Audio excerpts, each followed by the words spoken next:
इंसान अजीबोगरीब जिंदगी जी रहे हैं।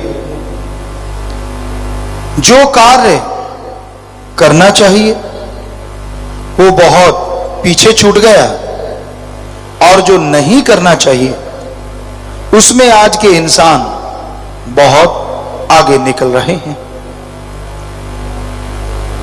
शुरुआत अगर नशे से करें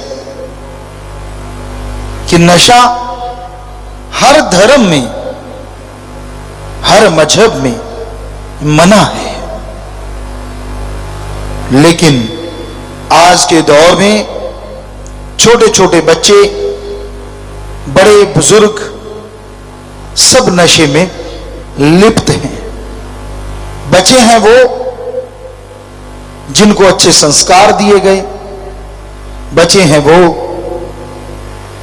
जो सत्संग सुनते हैं, और बच्चे हैं वो जो राम से प्यार करते हैं।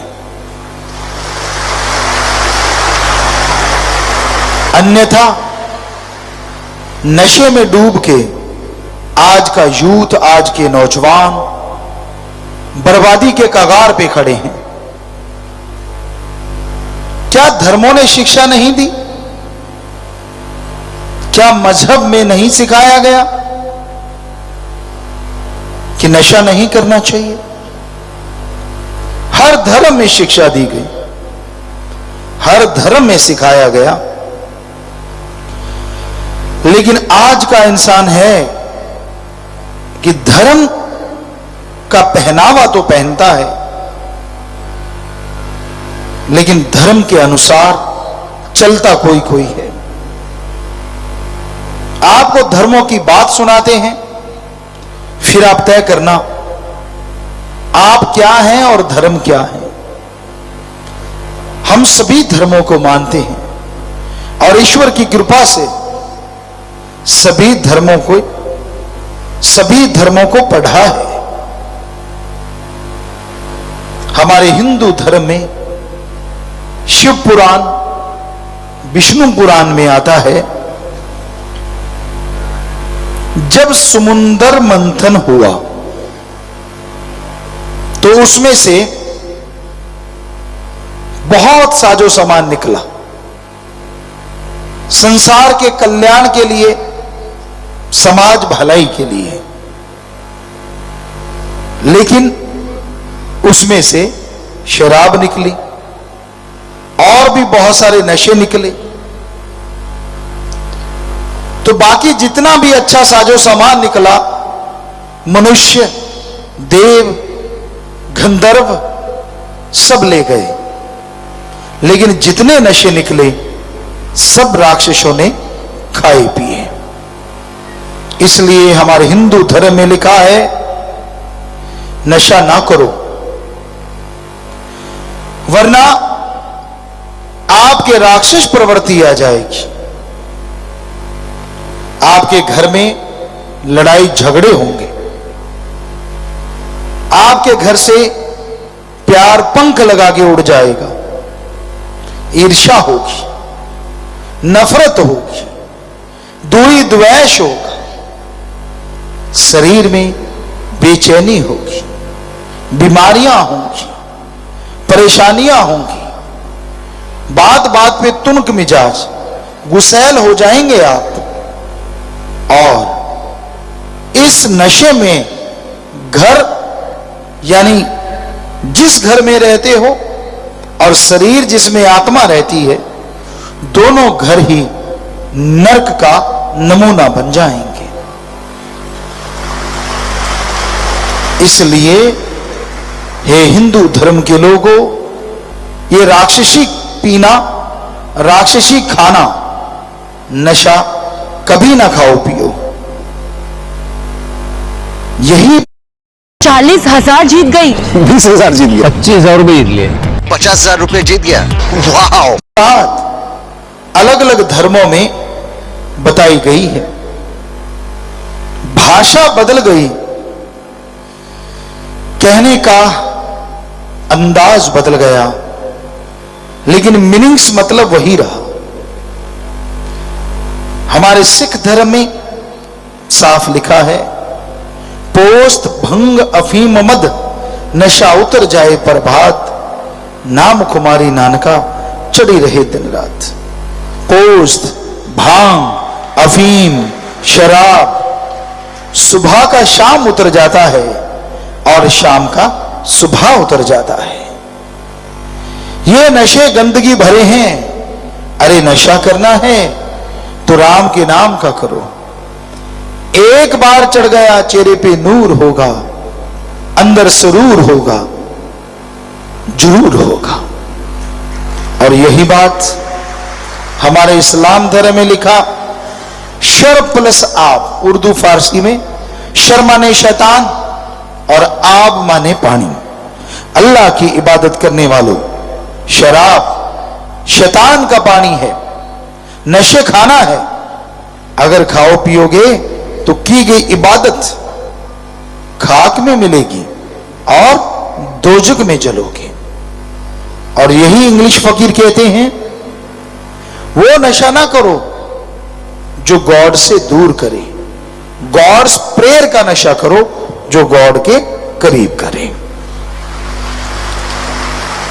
तो भाषा अलग अलग है, कहने का अंदाज भी थोड़ा अलग अलग है, लेकिन सबका मीनिंग्स, सबका मतलब एक ही है। नशा ना करो, नशा बर्बादी का घर है, नशा बर्बाद कर देता है। पर यह शिक्षा धर्मों में तो है, पर शिक्षा में नहीं। शिक्षा प्रणाली में भी अगर बचपन से ही बच्चे को ये शिक्षा दी जाए, नशे के बारे में समझाया जाए और जिस तरह पढ़ाई होती है, ए फॉर एप्पल सिखाया जाता है, काश डी फॉर ड्रग और नीचे लिखा जाए नरकों की नानी। तो हमें नहीं लगता बचपन में दी गई शिक्षा आज बच्चे के दिलो दिमाग में नहीं बैठेगी, 100% बैठेगी। ड्रग के नाम से वो डरेगा। जैसे जैसे क्लास आगे बढ़ती है वैसे वैसे इसको शामिल करके इसकी स्टोरी होनी चाहिए। बड़ी क्लासों में बहुत सारी स्टोरीज होती, ये शेक्सपियर की है जी, फलां की है जी, फलां की है जी। हमारे ऋषि मुनियों की क्यों नहीं है? क्यों नहीं सिखाया जाता? क्यों नहीं ये पढ़ाई होती कि समुद्र मंथन हुआ था, उसमें से नशे निकले थे, राक्षसों ने पिए, और जो पिएगा उसका ये हश्र होगा। अच्छे से जम के कोई स्टोरी राइटर इसको लिखे तो हो नहीं सकता नौजवान ना बदले। बाकी जो स्टोरीज हैं उनसे आप क्या साबित करना चाहते हैं? बच्चों को पढ़ा पढ़ा के आप क्या बना लेंगे देश का भविष्य? क्यों नहीं हमारी संस्कृति पढ़ाई जाए? क्यों ना बच्चों को जो शिक्षा दी जाए कि कुर्बानी क्या चीज होती है? कौन था दधीची? कम लोग जानते हैं। बहुत सारे और राइटर जो विदेशी हैं जिनका कोई तुकबंदी नहीं है, इतिहास में बड़ा कुछ सिखाया जाता है, जिंदगी में जो एक पैसा भी काम नहीं आता। काश सिखाया जाए कि दधीची वो था जिसने जिंदा जी अपने प्राण त्याग दिए हड्डियों का शस्त्र बनाने के लिए, ताकि बुराई का खात्मा हो सके। बच्चों के अंदर एक भावना पैदा हो, बच्चों के अंदर एक जागृति आए। क्यों नहीं ऐसा? इसमें तो सबका ही भला है। तो ये शिक्षा प्रणाली में जरूरी है इन चीजों को शामिल करना, तभी बच्चे ड्रग नशे से दूर हो पाएंगे। वरना आज घर घर की कहानी है कि बच्चे नशा करते हैं, बल्कि जो नहीं करते, करने वाले बच्चे उसका मजाक उड़ाते हैं। यार इसको क्या आता है, इसको तो जीना ही नहीं आता समाज में, ये तो कुछ भी नहीं जानता, इसको तो आज का कल्चर भी मालूम नहीं है। क्या ड्रग ही कल्चर है? क्या रिश्ते नातों के परकच्चे उड़ाना ही कल्चर है? अगर आपको यह लगता है, कभी यूरोप साइड में जाके देखिए, बच्चों की जगह उनकी गोद में कुत्ते बिल्लियां ज्यादा होती हैं, शादियां टूट रही हैं वहां, बच्चे है ही नहीं, और जो हैं उनको ये नहीं पता उनकी मम्मी कौन और पापा कौन, क्योंकि मम्मी ने 5-7 शादियां करवा रखी हैं, पापा ने 8-10 करवा रखी हैं, क्योंकि टूटती जा रही हैं तड़ातड़ तड़ातड़ तड़ातड़। बेचारे माँ बाप के प्यार से महरूम हैं, वंचित हैं। बहुत जगह हमने खुद घूम के ऐसा देखा है। क्या आप ऐसा बनना चाहते हैं? जी नहीं, हमारी संस्कृति गजब की है। जब हम छोटे हैं तो माँ बाप बेहद बेहद संभाल करते हैं हमारी, और जब माँ बाप बुजुर्ग होते हैं तो हमारा कर्तव्य है हम उनकी बेहद संभाल करें। ये ऋण है माँ बाप का जो बच्चों को चुकाना चाहिए। ये सिर्फ हमारी संस्कृति ही सिखाती है और कोई भी नहीं। लेकिन बड़ा दुख होता है जब सुनने में आता है कि बच्चे ने मां को पीटा, बाप को पीटा। ठीक है, इंसान कुछ भी गलत बोल सकता है, गलत हो सकता है, लेकिन आपके तो वो जन्मदाता हैं, किनारा कर जाइए। पर उनको मारना या उनको गलत कहना अपने आप को गाली देना है, क्योंकि आप भी तो उनका खून है। तो ये बहुत जरूरी है, हमारी संस्कृति की पढ़ाई हमारे बच्चों को आनी चाहिए, बुजुर्गों को भी चाहिए। कभी तो संन्यास आश्रम में आ जाओ, बचपन से लगते हो मरने तक गृहस्थ आश्रम ही चलता रहता है। बड़े बढ़िया आश्रम बने थे। 25 साल तक ब्रह्मचार्य, 25 से 50 गृहस्थ आश्रम, संन्यास वानप्रस्थ आश्रम। यहां तो बल्कि 50 के बाद कहते हैं मजा ही हवा है, पता ही अब चला है, जेब काटी कैसे जाती है और पता भी नहीं चलता। छोड़ दो, 25 साल का बच्चा अगर हो गया, उसको तजुर्बा दो, उसको पूरा सिखाओ। ये करते थे पहले लोग, अपने बच्चे को शुरू से ही प्रैक्टिकली लाइफ जीने की आदत डाल देते थे, डलवा देते थे। और 25 साल का होते होते बच्चे की शादी हो गई, उसके बच्चे हो गए और वो अपने पैरों पे खड़ा होता था। मां बाप, हम नहीं कहते कि आप कुछ उनको सलाह ना दो, पर संन्यास का मतलब होता है कि आप उनके कंधों पे पूरा बोझ डाल दो कि ले बेटा, मेरे से जो बन पाया मैंने तेरे लिए कमाया, बनाया, सब कुछ किया, अब तू संभाल और इसको आगे लेके जा। पर एक बात याद रखिए, हाथ ना कटवा लेना, सब कुछ ही बच्चों को मत सौंप देना, अपना हिस्सा जरूर रखना। ये कलयुग है। कहीं सोचो गुरुजी ने बोला संन्यास ले लो, मैंने तो ले लिया, बाद में घर से लात मार के बाहर निकाल दें। क्योंकि आजकल के बच्चे वैसे नहीं है ना, जिस युग की ये बातें हैं। तो जरूरी है अपना हिस्सा, बैंक अकाउंट या जो भी, वो आपके पास आपके नाम जमीन जायदाद का हिस्सा होना ही चाहिए। तो आपकी सेवा होगी और आप खुश रहेंगे, मेरी सेवा हो रही है। आजकल बैंक बैलेंस की सेवा होती है, जमीन जायदाद की सेवा होती है। आपका भरम बना रहेगा और जिंदगी बढ़िया मजे से गुजरेगी। और जरूरी है इन बातों पे अमल करना। पर आजकल तो उल्टा है सारा कुछ। लोग ज्यादा फंसते हैं घर गृहस्थ में। 50 के बाद संन्यास तो कोई कोई लेता होगा। हमने देखा कि भाई जो मानवता की सेवा में आगे आते हैं, आज 6 करोड़ में 70-80% नौजवान है।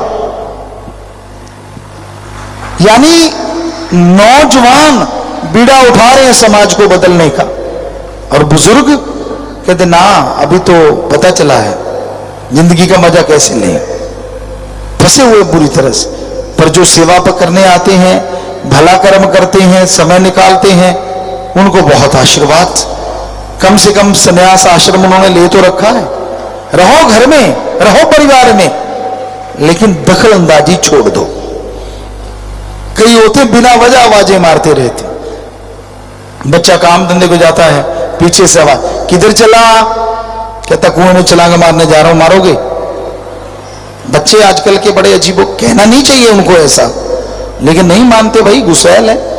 तो आप पूछते क्यों हो, किधर चला किधर नहीं चला?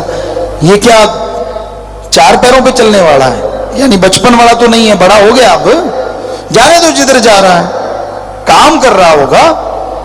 अगर आपसे सलाह लेता है तो जरूर दो, प्यार से अगर कहोगे तो वो सलाह भी लेगा, लेकिन बिना वजह टोका टिप्पणी, गलत चल रहा है तो प्यार से समझाओ कि बेटा नहीं। पर हमने जो देखा 6 करोड़ में से यूथ ज्यादा जुड़ा है, बल्कि नौजवान अपने मां बाप को सुधार रहे हैं कि पापा गलत मत चला करो, सही चलने लग जाओ, बहुत जिंदगी चल रही है, अब तो सुधर जाओ। यही है कलयुग। बेटियां मां बाप को संभाल रही हैं, बेटियां मां बाप का फायदा कर रही हैं, बेटे कर रहे हैं, बड़ी खुशी होती है। कहा तो मां बाप को समझाना चाहिए और कहा बेटियां समझा रहे हैं, इसी का नाम तो कलयुग। तो ये नशा, ये ड्रग्स कोई भी लेता है, बच्चे से लेके बूढ़ा तक, ये बर्बादी का घर है और कुछ भी नहीं। रोकिए, अपने घर में फैलने वाली इस कैंसर की बीमारी से बचिए। ये ऐसा कैंसर है जो एक को नहीं पूरे परिवार को निगल जाता है। ये ऐसा दैत्य है जो एक को नहीं पूरे परिवार को खत्म करने की सोचता है, जिसका नाम है ड्रग, नशा। एक भी घर में नशेड़ी हो, घर नरक बन जाता है, और अगर सारा परिवार हो तो महानरक। इसलिए साध संगत पूरे जोर शोर से जुटी हुई है, ज्यादा से ज्यादा लोगों का नशा छुड़वाती है, उनको लेके आती है, राम नाम से जोड़ती है। और कोशिश किया करो, जिसको आपने राम नाम से जोड़ा है, अच्छाई से जोड़ा है, उसको फॉलो किया करो, कहीं फिर से तो नहीं बुराई पे लग गया। कोशिश किया करो, बाकी तो राम जाने। क्योंकि आपकी वो कोशिश अगर उसे बचाए रखेगी तो भगवान भी आपको दुख मुसीबतों से बचाए रखेंगे, खुशियों से लवरेज रखेंगे। तो आज के दौर में, इस कलयुग में, इस दैत्य को भगाने की बड़ी जरूरत है। और हम तो यही गुजारिश करेंगे, क्यों ना हमारी शिक्षा प्रणाली को सुधारा जाए, क्यों ना इसे प्रैक्टिकल लाइफ की तरफ मोड़ा जाए। इंजीनियर बनना चाहते हैं तो उनसे इंजीनियर के कार्य भी करवाए जाएं, सिर्फ थ्योरी पढ़ा के ना छोड़ा जाए। क्योंकि कई बार होता है थ्योरी आती है और पता होता नहीं करना कैसे है। अब पता है थ्योरी का कि ऐसे हाथ चलाने होते हैं, पांव चलाने होते हैं, पढ़ लिया, और उसको पढ़ के कोई कुएं बड़े नदी में छलांग मार दे कि मैंने तैरना कैसे पढ़ा हुआ है, वो तो डूबेगा ही, क्योंकि प्रैक्टिकल तो कभी किया ही नहीं, करके तो कभी देखा ही नहीं। तो इसलिए प्रैक्टिकल लाइफ पे भी पूरा जोर देना चाहिए, जो हमारी संस्कृति रही कर्मयोगी और ज्ञान योगी। जो ज्ञान पढ़ाया जाता था गुरुकुल में, उसमें कर्म करना भी सिखाया जाता था कि ये ज्ञान है और इसको ऐसे किया जाता है। उदाहरण के तौर पे दूध में से घी कैसे निकालना है, ये तो सिखाया जाता ज्ञान कि दूध में से घी निकलता है, उसको जमाया जाता है, छाछ लगाई जाती, खट्टा लगाया जाता है, बिलोया जाता है, मक्खन आता है, और गर्म करने पे घी जरूर आता है। ये तो सिखाया जाता है। लेकिन पुरातन काल में वास्तव में हर बच्चे से दूध में से घी निकलवाया भी जाता था। इसे कहते हैं प्रैक्टिकल, कि बेटा ये थ्योरी है ज्ञान जोगी, और अब आजा कर्म जोगी। तो मजा है।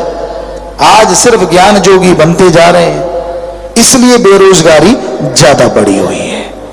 कर्म के नाम पे कुछ आता जाता नहीं, या फिर सिर्फ कर्म है, ज्ञान के नाम पे कुछ आता जाता नहीं। दोनों एक दूसरे के बिना अधूरे हैं। ज्ञान जोगी भी होना चाहिए और कर्म जोगी भी। दोनों होंगे तो बच्चा जिंदगी में सफलता के झंडे जरूर गाड़ेगा। ऐसा नहीं कि इसमें कोई भी नहीं है, बहुत बच्चे हैं जो ज्ञान जोगी भी हैं, कर्म जोगी भी हैं, पर ज्यादा गिनती अधूरेपन की है। तो जरूरी यही बनता है कि वो शिक्षा दी जाए जिसका कोई मतलब है, जिसका कोई मीनिंग्स है, वो जरूर लगाई जाए बचपन से ही। आज हमारे देश में बेहद जरूरी है नशे पे शिक्षा होनी ही चाहिए। पहले में ये बता दिया, जैसे आपको बोला डी ड्रग, और फिर धीरे धीरे अगली क्लासेस में कि कौन से नशे से क्या क्या बीमारियां, उनके सवाल आए जब पेपर हो कि भाई ये नशा करने से क्या बीमारी होती है, ताकि बच्चे के माइंड में फिट रहे, क्योंकि वो याद करेगा और आंसर देगा तो पता चलेगा अच्छा बड़ा हुआ इतनी बीमारियां होती हैं। अब बचपन में जो घूंटी पिलाई जाती है ना, वो सारी लाइफ जाती नहीं, माइंड में फिट रहती है। तो ये शिक्षा की अति आवश्यकता है आज हमारे देश में, आज हमारे समाज में, क्योंकि नशे से घरों के घर बर्बाद हो रहे हैं, माता बहनों का बुरा हाल, परिवार का बुरा हाल है, घर घर नशा पाया जाता है, छोटे छोटे बच्चे नशा करना सीख रहे हैं। ये बिल्कुल गलत है। तो नशा तभी छूटेगा जब पता हो कि कोई ऐसा नशा भी है जो सुख देता है।